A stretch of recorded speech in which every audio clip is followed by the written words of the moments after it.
with me, no? Kasi nga, ituon natin yung sarili natin sa mensahe, kung anong ipinaparating sa atin ng ating Panginoon. Kasi napakaganda ang message na ibinigay sa atin ng ating Panginoong Diyos. Kaya tayo tumayo mga kapatid, no? Hingi natin ang yung gabay ng ating Panginoong Diyos. Yes, Lord God, hallelujah, Lord. We worship you. We glorify your name, Lord God. Lord, salamat, Panginoon, O God, sa dako na ito, Panginoon, O God. Salamat, Panginoon, dahil ikaw ang Diyos sa kalagitnaan, Panginoon, O God. Lord, tulungan mo ako, Panginoon. I-guide mo ako, Panginoon, O God. Nawa, Lord, kung ano mang nireveal mo sa akin, Panginoon, O God, na yung salita, Lord, nawa to spread the words, Panginoon, O God. Nawa, hindi yung kahinaan ko, hindi yung kung ano ako, Panginoon, O God, bagkos, Panginoon, na ikaw ang magtago sa akin, Panginoon. Tago mo ako, Panginoon, sa iyong likuran, Panginoon, O God. Bigyan mo ako ng wisdom, knowledge, and understanding to spread the words, Panginoon, O God. Nawa, Lord, nalo na po, Panginoon, O God, sa aming mga kapatiran na makikinig na yung salita, Panginoon, O God. Nawa, Lord, na matanggap nila, Panginoon, O God, receive the gospel, Panginoon, masakit man to, Panginoon, o biyaya, Panginoon, O God, Lord, na matanggap nila ng buong puso, Panginoon, O God. Nawa, Lord, na ito'y mahikayat, Panginoon, O God, hindi lang dito sa on-site, pati na rin sa online, Panginoon. Salamat, Panginoon, ikaw ang Diyos na dakila, sa pangalan ni Jesus, Amen at Amen, Hallelujah. Kaya tayo umupo, mga kapatid, no? Kaya, mga kapatid, today, sino, no, ang ngayon, no, na pinapahiwatig sa atin ng ating Panginoong Diyos na kung paano man tayo na maraming man tayong mga kasalanan, no? Madami man tayong mga hinanakit, marami man tayong mga na tinatalikuran na mga kasalanan, no? Na nandyan pa rin, mga kapatid, no? Sinasabi sa atin, ito yung scripture natin today, no, mga kapatid. Sabi dyan sa Philemon, chapter 1, verse 10 to 11, no? Sabi dyan, no, mga kapatid, no? Bear with me, no, mga kapatid. That I appeal to you for my son, Onesimus, who became my son while I was in chain. Formerly, he was useless to you, but now he has become useful both to you and to me. Napakaganda, no? Kasi nga, mga kapatid, ito si Onesimus, bihira mo makikita sa Bible. No? Bihira, 2 verse lang nakita, nabanggit si Onesimus sa Bible, no? Kahit sa Old Testament o sa New Testament, mga kapatid, 2 beses lang nabanggit itong si Onesimus. Sabi ito, in Tagalog, no, ay nakiusap sa iyo para kay Onesimus na ituturing kong anak, naging ama niya ako sa panampalataya dito sa bilangguan. Dati wala siyang pakinabang sa iyo, ngunit ngayon pakinabang na siya sa ating dalawa. Amen, no? Kaya mga kapatid, nakikita natin kung ano si Onesimus dati, mga kapatid, no? Kung ano siya ngayon. No, sinasabi, kung tayo naman, no, if we are giving to chance to erase a part of your past, would you do it? No? Kung tayo, mga kapatid, kung bibigyan tayo ng pagkakataon na burahin ang isang bahagi ng iyong nakaraan, gagawin mo ba? Amen? No? Yes, perhaps many of us will answer, yes. Sino ba? Amen, mga kapatid, no? Marahil marami sa atin ay sasagot, oo, gusto kong buburahin yung nakaraan eh. Amen, hallelujah. Kaya nga, lahat tayo, may nga pagkakasala, may pagkakamali, na nais natin kalimutan. Amen? May mga desisyon na sana hindi na lang natin ginawa. Amen? May mga salitang sana hindi nasabi. Amen? May mga pagkakataon nais natin balikan upang maitama ang lahat. Kasi nga, mga kapatid, your past, kahit paanong gawin mo, hindi na maibabalik. Amen? Hallelujah. Kaya mga kapatid, God doesn't have to erase your past to give you new future. Ngunit, ang mabuting salita ng Diyos, hindi kailangan burahin ng Diyos ang iyong nakaraan upang mabigyan ka ng panibagong kinabukasan. Ang Panginoong Diyos, hindi kailangan burahin, kundi bigyan ka ng panibagong kinabukasan. Amen? Kasi mga kapatid, in the title of this verse, scripture, is sabi dyan, Onesimus from useless to useful. Amen? Kung tayo, dati, ay wala tayong pakinabang sa church, ngayon, meron na tayong pakinabang. Ganon din. So, si Onesimus, dati, wala siyang pakinabang. Pero nakita niya, nakita niya, natanggap niya ang Panginoong Hesukristo sa buhay niya, meron na siyang pakinabang. Sino ba yan? Si Onesimus. Yan, mga kapatid. No? Onesimus, oh. Sabi, gwapo pala niya. No? In the story of Onesimus, sabi nga, he was a thief. Amen? Magnanakaw pala ito. Ano? So it means, para sa atin, magnanakaw ito, scammer ba to? Sabi nga nila, amen? Siguro, sabi nga, makasalanan ito. No?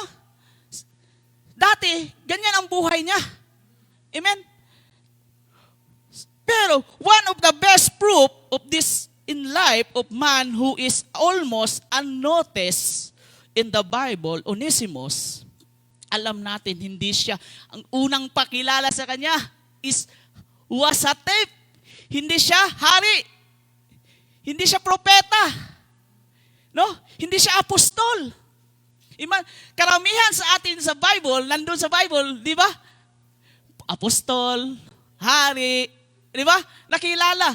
No? Disciple, teacher, king.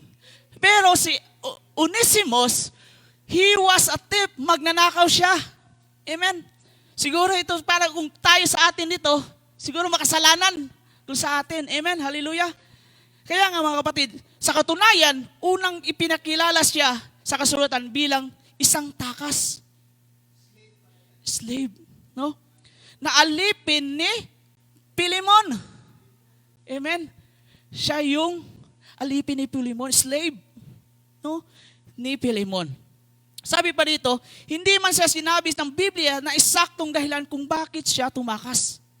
No? Hindi mo makita kasi liit lang yung pagkabigkas nun dyan eh. No? Isang chapter, no? Si Onesimus, hindi natin ma-eksaktong kung ano ba talagang dahilan. Bakit siya nagnakaw? No? Bakit siya tumakas siya sa Rome? Amen? Hallelujah. Kaya nga, mga kapatid, ipinapahawatig ng sinasabi ni Apostol Paul na maaring may nagawa siyang pagkakasala o pagkautang sa kanyang amo. Not is Pilimon. No? Na pinipahiwatig ni Apostol Paul dito, siguro itong tao na to, nagkakasala to. Madaming ninakaw ito. Amen? Kasi nga mga kapatid, sinasabi dito, sa dati niya amo, si Pilimon yung dating amo niya eh. Amen? Siguro madaming kayamanan kinuha niya, no? So it means, no, maraming gold na ninakaw niya. But sabi nga dito in Philippians chapter 1, verse 18, hindi ko na sinali dyan, kung siya man ay nagkasala sa iyo, o may utang, sa iyo ako na nagbahalang magbayad. Ganun po mga kapatid, dahil si Apostol Paul, nakita niya ito eh, si Onesimus, sa bilangguan. No? Amen? Hallelujah. Kaya nga mga kapatid, na ito, para sa atin, si Onesimus, siguro, marumi. No? Makasalanan sa mata ng tao. Sa mata ng tao, si Onesimus ay isang taong may sirang record na siguro to. Kung sa panahon nila, no? Siguro itong kapatid na ito, dami sirang record na ito sa bisya. No? Daming sinasabi. Sira na, di ba? Kasi nga mga kapatid, sa mata sa atin, sa mata ng tao, sirang record na si Onesimus. Ngunit sa mata ng Diyos, siya isang maaari pang baguhin. Amen? Ang Panginoong Diyos, nakikita natin, lahat ng disciples may mga pinagdadaanan. Hindi naman kumuha ang Panginoong Hesukristo na, ito kukunin ko maging disciple, doktor to eh. Engineer to eh. Amen? Magaling to eh. Amen? Si Moses nga, di ba? Utal-utal. Bakit ako, Lord, na hindi man ako magpasalita ng diretso-diretso? Amen? Pero yun ang will ng Panginoon. Yun ang kalooban ng Panginoong Diyos para baguhin tayo. Amen? Hallelujah. Sabi ito, habang nagtatago sa Roma, hindi niya alam na ang pagtakas niya ay magiging daan upang makatagpo niya si Apostol Pablo na higit sa lahat, makilala niya si Hesus Kristo. Amen? Habang tumatakas siya, mga kapatid, nagtago sa Rome, hindi niya akalain makikita niya, makilala niya si Apostol Paul. Amen? Sa dating takas, mga kapatid, ay naging kapatid. Amen? Dating nagkasala, ngayon ay nandito na sa church. Nandito na tayo. Amen? Hallelujah. Kaya mga kapatid, no, ang dating walang pakinabang ay naging kapakinabang. Amen? Nung dati ikaw ay nagkakaraoke sa labas, ngayon pakinabang ka na sa ministry. Amen?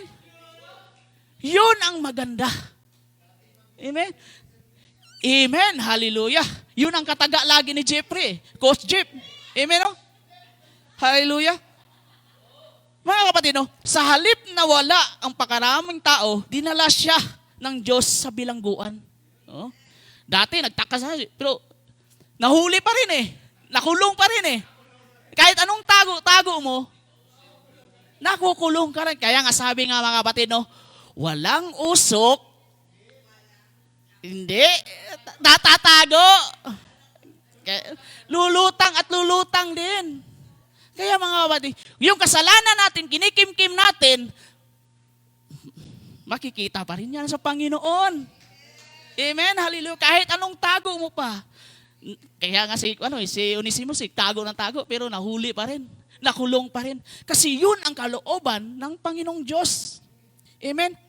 Kaya nga mga kapatid, no, pagsabi pa dito, no, na sa halip na wala sa napakaraming tao, dinala siya ng Diyos sa bilangguan kung saan naroon si Apostol Pablo, doon niya narinig ang Ebanghelyo. Doon niya nakilala si Hesus Kristo at doon nagsimula ang kanyang bagong buhay. Amen, no? Napakaganda. Na, dati, iba yung pinakakingkingan mo. Iba yung tinitingnan mo sa wall mo.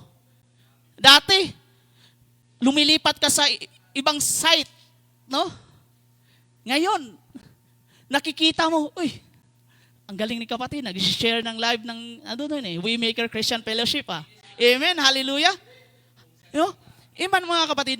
Sinasabi dito, kaya sinasabi ni Pablo, in chapter 1, verse 11, sabi doon, noon ay wala siyang pakinabang sa iyo, sabi doon, ngunit ngayon ay pakinabang na siya sa iyo at sa akin. Kaya mga kapatid, tayo, dating nawala sa landas, ngayon, pakinabang ka na sa amin sa church, ngayon, pakinabang ka din sa ating Panginoong Hesus Kristo. Kaya mga kapatid, ganun yung buhay natin. Minsan Amen, hallelujah. No, dapat tayo, kung nakinig tayo ng salita ng Panginoon, dapat nag-grow tayo. Amen. Nag-grow tayo, tumutubo tayo, para makita natin na hindi na pala ikaw yung dati. Amen. Nakikita na yung presence mo ngayon. Amen, hallelujah. Kaya mga kapatid, no, napakaganda ng kahulugan ng pangalan ni Onesimus, no? Na ang ibig sabihin nito ay kapikipinabang o useful, ngunit binago ang pagkilala niya kay Kristo Jesus. No? Tila kabaliktaran ng kanyang naging buhay. Nang nakilala na si Jesus, saka lamang naging totoo ang kahulugan ng kanyang pangalan. No? Makikita natin ang pangalan ni Onesimus dati ay useless. No? Walang pakinabang. Pero nakilala niya ang Panginoon, doon natin makikita na pakikinabang pala yung salitang Onesimus. Onesimus is useful na ngayon. Amen? Hallelujah, no? Kaya mga kapatid, no, tayo, in this story, there are 3 things that are easy to remember. No? Na dapat natin matandaan. The story of Onesimus, may 3 bagay na dapat natin matandaan, mga kapatid. It's number 1, run away. Warning kaagad, no? No? Run away. No? Tumakas siya, tumakbo siya.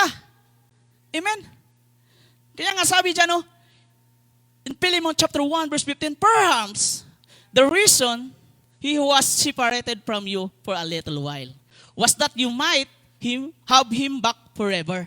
No, siguro, nawala siya, tumakbo siya, dati kasi nagkasala siya, no, nagnakaw siya, tumakbo si Onesimus, no, tumakbo siya palayo sa kanyang amo, no, na tumakbo siya palayo sa kanyang nakaraan. Ganon tayo no. Ngunit, gaano man tayo kabilis tumakbo, hindi natin kayang takbuhan ng Diyos. Amen? Kaya gaano pa tayo takbo ng takbo, kahit iwas ng iwas tayo sa kasalanan. No? Kaya yung iwas ka sa kasalanan, dapat magbabago ka. Amen? Habang tumatakbo ka, pero ang Panginoong Diyos, hindi natin kayang takbuhan. Kahit paanong tago natin sa kasalanan, ang Diyos ay tumitingin pa rin sa atin. Amen? Minsan tayo rin, katulad ni Onesimus. Amen? Minsan tayo, mga kapatid, no? Mga pagkakataon na tumatakbo tayo sa ating responsibilidad. Ayoko mag-church. Ayoko na umawit. Ayoko mag-attend ng BS. Ayoko mag-attend ng prayer meeting. Amen, hallelujah. Kaya mga kapatid, no, minsan kasi sa atin, tumatakbo tayo sa ating responsibilidad, no?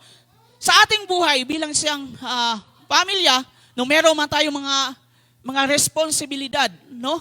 Huwag nating takbuhan.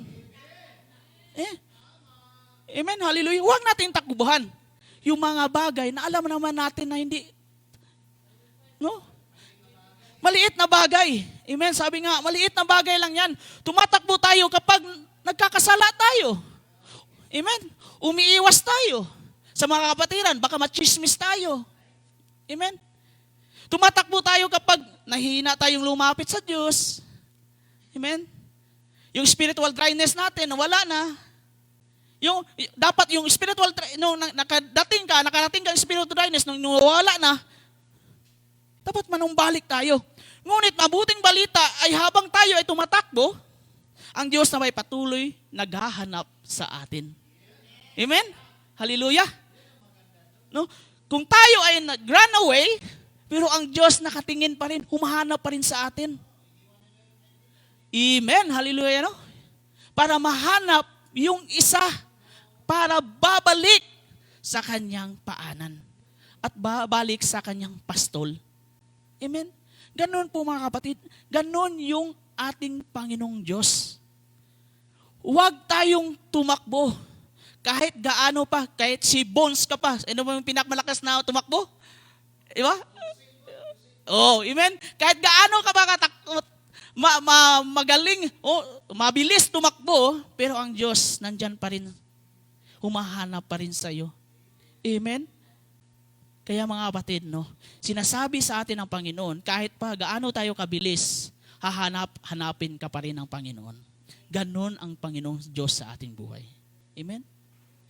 Kaya nga, elaborate natin sa bilang isang Kristiyano, tayo may nagkasala, tayo may merong pagkakasala sa ating Panginoong Diyos, pero hindi pa rin tumitigil ang Panginoong Diyos na mahalin ka.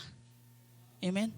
Kahit gaano karami yung kasalanan mo, pero ang Diyos hindi nagbibilang. Ang Panginoong Diyos ay laging nandyan, nagbibigay grace, love, at mercy sa bawat isa sa atin. Amen? Kaya ang number 2, redeem. Ito na, no? Tinubos na. Tinagpo na. Amen. Si Onesimus sa ating Panginoong Diyos.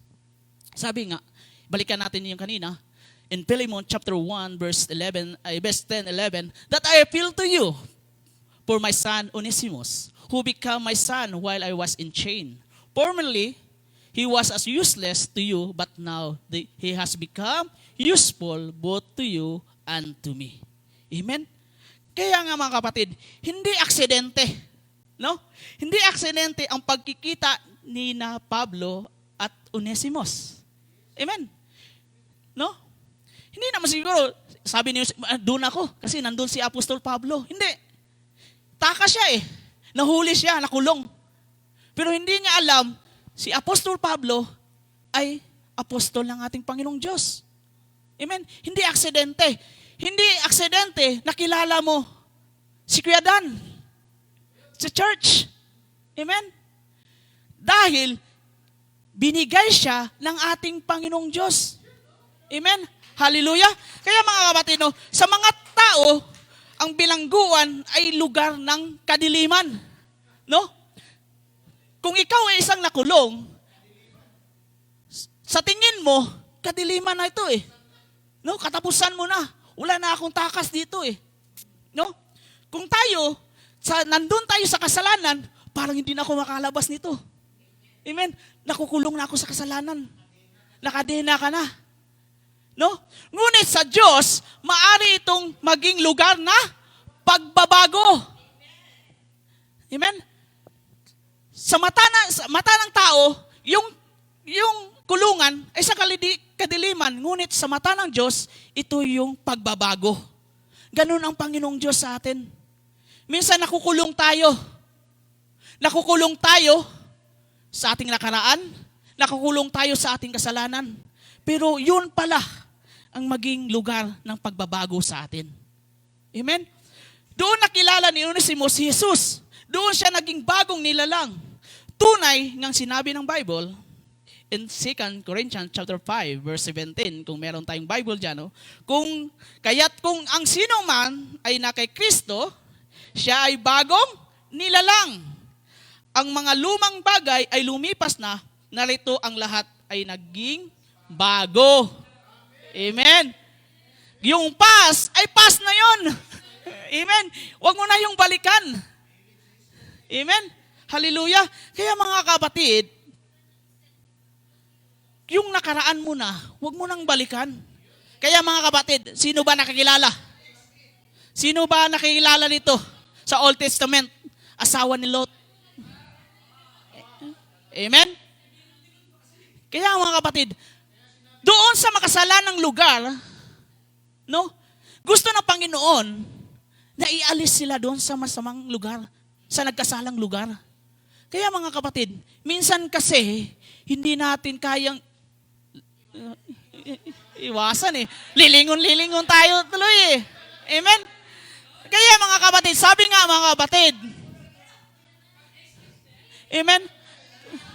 Kaya mga kapatid, sinasabi sa atin dito, pag binago na tayo ng Diyos, pag nakilala na natin ang Diyos, huwag tayong babalik sa 360. Kaya nga sa iba, 360, huwag tayong babalik. Doon lang tayo sa 180. Amen? Dapat diretso tayo. Amen? Kaya mga kapatid, sinabi dito, hindi binago ni Jesus ang kanyang nakaraan. No? Kaya nga mga kapatid, hindi binago ni Jesus yung nakaraan kung ano siya dati. Amen? Kung ano ka dati, nagkasala ka man dati, no? Nalulung ka man sa bisyo, hindi binago ng Diyos. No? Ngunit binago niya ang direksyon ng kanyang buhay. Amen? Hallelujah? No? Hindi na kailangan baguhin ng ating Panginoon. Nakaraan mo na yun eh. Amen? Ang gusto ng Diyos, i-direct ka sa panibagong buhay. Amen? Hallelujah? Napakaganda. No? Na tayo ay tinubos na ng ating Panginoon. Sabi nga, diretso lang tayo. Diretso. Amen? Hallelujah? Kaya huwag tayo, mga kapatid, huwag natin, ang sarap kasi balikan yung nakaraan eh. So, no? Siguro, ano na kayang lasa yung Red Horse na yon? Yung sa diki na yon, ano kayang lasa? Amen? No? Kaya nga mga kapatid, napakaganda no, na tayo ay nakilala na ng ating Panginoong Hesukristo sa buhay natin. Dapat nga diretso na tayo. Natubos na tayo eh. Tinagpo na tayo ng ating Panginoong Diyos. Amen? Nandito na tayo sa kamay niya eh. Minsan kasi tumatalon tayo eh. Nandito na tayo sa kamay ng Diyos eh. Gusto talagang tumalon. Pero pinapahiwatig sa atin, in the character of Onesimus, kahit nandun siya sa bilangguan na akala niya ay kadiliman na, pero nakita niya ang ating Panginoong Hesukristo na ginamit si Apostol Paul para yung direksyon ng buhay niya ay magbago. Amen? Hallelujah. Kaya lastly, amen, restore. Amen. Kasi nga, malamig na siguro yung ice cream na sa freezer ngayon, no? Amen. Hallelujah. Kaya nga sabi, in restore, binago siya ng ating Panginoong Diyos. No? Tinanggap na niya ang kanyang buhay na nandyan sa ang ating Panginoong Hesukristo sa kanyang buhay. And sabi nga sa Philemon, chapter 1, verse 16, no longer a slave, yun, no? But better than a slave, as a dear brother. He is a very dear to me, but even dearer to you. Both as a fellow man, as a brother in the Lord. Hallelujah. No? Na sinasabi ito, babalik siya na hindi bilang alipin. Nawala na yung slave sa kanya, no? Kundi higit pa sa alipin, isa siyang minamahal ng kapatid sa akin. At lalo na siya sa iyo, hindi lang bilang tao, kundi bilang kapatid na rin sa Panginoon. Hallelujah. No? Yung dating takas ay naging kapatid na ngayon.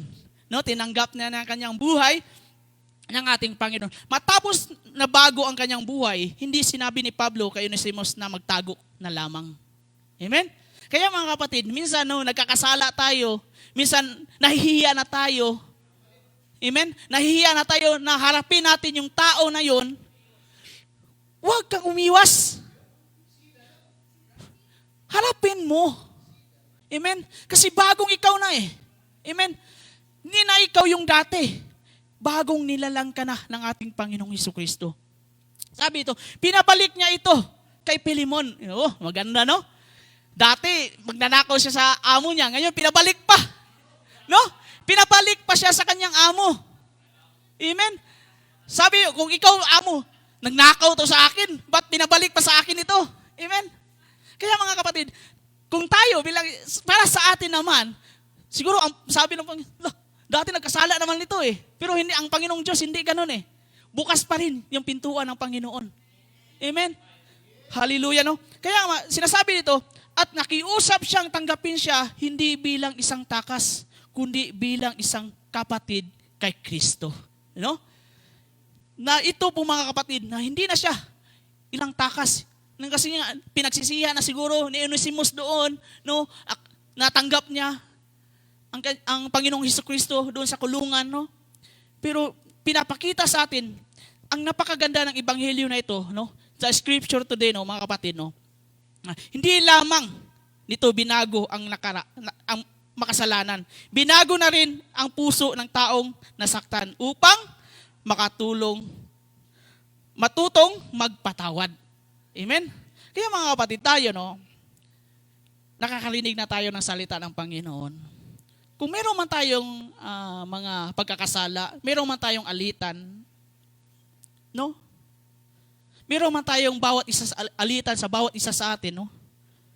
Pero, sinasabi ng Diyos sa atin,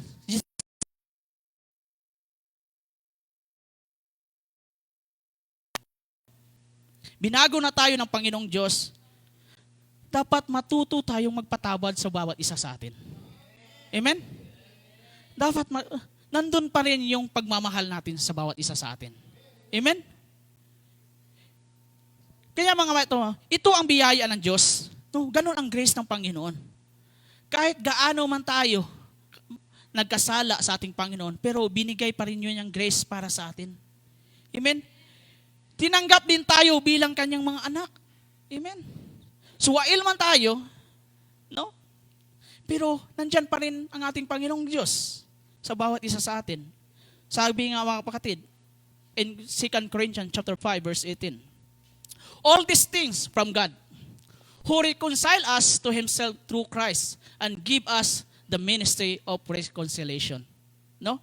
Ang lahat na ito ay gawa ng Diyos na nagpanumbalik sa atin ng kanyang pamamagitan ni Kristo, ibinigay niya sa atin ang tungkulin na panumbalikin ang mga tao sa Kanya. Amen, no? Na tayo, mga kapatid, kagaya ni Onesimus, nagkasala, tumakas, pero ang kalooban pa rin ng Panginoong Diyos ang nasusunod na makilala niya si Apostol Pablo. No? Ipinipahiwatig sa atin na tayong bilang isang anak ng ating Panginoong Diyos, nandun pa rin yung pagbabago natin. Dapat magbago tayo, magpatawad tayo sa isa't isa. Kasi tinanggap na natin ang ating Panginoon. Gusto ko makita, mga kapatid, in the cycle of this church, kung nung una kang pumasok dyan, sa pintuan na yan, diba? Napakagalak mo, napakasaya, gusto mong talagang makinig ng salita ng Panginoon. Sana makita ng ating Panginoong Diyos na hindi magbago yun. Amen? Gusto ng Panginoon na nananabik ka parati sa kanyang mga salita. Amen? Sabi ito, habang binabasa ko itong kwento ni Onesimus, no? Napaisip ako, no? Na ilang beses na kaya itong tumakbo sa Diyos. Kaya din natin tumakbo sa Diyos, no? Nakikita, napaisip ako, no? Minsan, no? Na tayo ay tumatakbo. No? Pwede mo rin takbuhan si Lord. Pero, ang Panginoong Diyos nandyan humahabol pa rin sa iyo. Hinahanap ka niya. Hindi man tayo literal na tumakas tulad ni Onesimus. May mga pagkakataon na lumayo tayo sa Kanya dahil sa ating kahinaan at pagkakamali o takot o pagkakasala sa ating Panginoon. No? Pero, yung pasasalamat natin sa Diyos na siya ay sumuko, no? At paghahanap sa atin. Dapat magpasalamat tayo sa Diyos dahil hindi tayo sinukuan ng ating Panginoon. Kahit gaano ka pa karumi, pagkakasala, pero ang Diyos naghahanap pa rin sa iyo. Amen? Ang mas mahalaga sa Diyos ay hindi kung sino tayo noon. Amen? Kundi kung sino tayo kapag hinayaan natin baguhin niya ang ating puso. Amen? Ang kwento ni Onesimus ay nagpaalala sa atin na ang ating nakaraan ay hindi ang huling kabanata ng ating buhay. Kapag si Kristo ang humawak sa ating panulat, kaya niyang isulat ang isang bagong simula sa atin. Amen? Hallelujah. Kaya kung si Kristo man yung panulat mo sa buhay mo, kaya kanyang baguhin. Amen? Hallelujah. Sa isang kwento, mga kapatid, sa isang pusporo, di ba? Amen? Yung pusporo na yun, ito yung church. Amen? Yung laman ng yung pusporo sa loob na yun, tayo yun. Amen? Kung walang pakiskis sa gilid ng dalawang gilid na yon, hindi tayo mag-aapoy. Amen? Hallelujah. Kung walang Kristo sa buhay mo, hindi tayo aapoy. Wala tayong pakinabang. Kung walang pakiskis doon, wala tayong pakinabang. Kaya mga kapatid, kailangan natin ating Panginoong Diyos sa buhay natin para tayo ay aalab. Amen? Kaya mga kapatid, ito lang yung hinabilin sa atin ni Onesimus sa ating buhay. Kaya mga kapatid, tayo tumayo. Basahin natin. Hallelujah. This is the conclusion today. No? In Philemon chapter 1, verse 17 to 20, sabi dyan, so, if you consider me a partner, welcome him as you would welcome me. If he has done you any wrong or owes anything, charge it to me. I am Paul. I am writing this with your own hand. I will pay back. Not mention that you owe me your very self. I do wish, brother, that I will have some benefit from you in the Lord. Repress my heart in Christ. Hallelujah, mga kapatid, no? Itong conclusion natin, no, na sinasabi dito sa atin, no, si Onesimus hindi na makapagbayad. Pero sinabi ni Paul dito ibigay mo na sa akin yan. Ako nang magbayad. Ibalato mo na yan sa akin. Ganon din ang ating Panginoong Diyos. No? Ibinigay niya ang kanyang bugtong anak para sa atin, para tayo ay matubos, mga kapatid, sa ating kasalanan. Nagpapako ang ating Panginoong Diyos sa cross ng Kalbaryo para tayo ay matubos, na mabigyan tayo ng grace, love, at mercy sa bawat isa sa atin. Amen! Hallelujah! Kaya mga kapatid, salamat sa bawat isa. Kaya mga kapatid, today, we worship you, Lord. Salamat, Panginoong Diyos. Palakpakan natin ang Panginoong Diyos. Palakpakan natin ang buhay ni Onesimos, Panginoon o God, na ibinahagi mo ngayon, Panginoon o God. Salamat, Panginoon. Lord, salamat sa story na ito, Panginoon o God. Salamat, Panginoon, dahil ka Onesimos, Panginoon. Dahil siya ay takas, Panginoon, dati, Lord, ngayon, Panginoon o God, ay nandyan na sa iyo, Lord. Ganon din kami, Panginoon o God.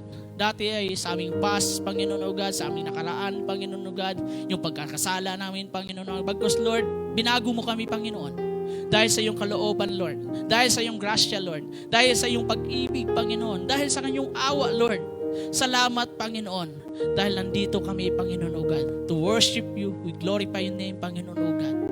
Alam namin, Panginoon o God, ang transformation, yung pagbabago, Panginoon, hindi ngayon agad-agad, Panginoon.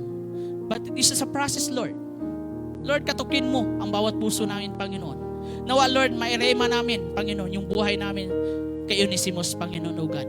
Nawa, Lord, today, narinig man namin, Panginoon, yung salita mo, Lord. Salamat, Panginoon. Dahil ito, Panginoon o God, na maging example, na ma-encourage kami, Panginoon, sa buhay ni Onesimos, Lord God. Salamat, Panginoong Diyos. Ikaw ang dakila. Ikaw ang hari sa lahat, Panginoon. In the name of Jesus, the mighty name pray. Amen at amen. Hallelujah. Amen. Hallelujah. God bless, mga